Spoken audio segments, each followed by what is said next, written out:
With our A-arms jacked up and set at ride height, we're now going to measure bolt center to center, and we have 12 inches at ride height. Our Aldan catalog, we're going to go to our Phantom Series single adjustable rebound shocks. We're going to go to our 12-inch installed ride height. 11.5 to 12 inches is a 656, and it's an AS, so that would be a bushing. So it has an open length of 13 inches, compressed length of 9.5, 3.5 inches of travel. It takes a 9-inch spring, and its recommended at ride height is 11.5 to 12 inches.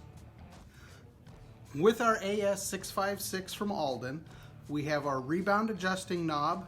We have a 5/8 sleeve because this truck uses 5/8 bolts, and it's all ready to go on.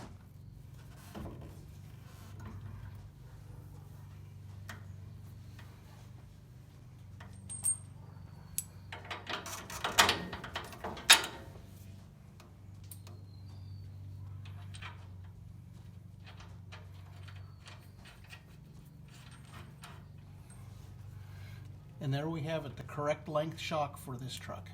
Now that we've determined we're going to use the AS656, we're going to call Aldan American at 310-834-7478 or get a hold of them at aldanamerican.com for additional technical questions, or find your local distributor or dealer.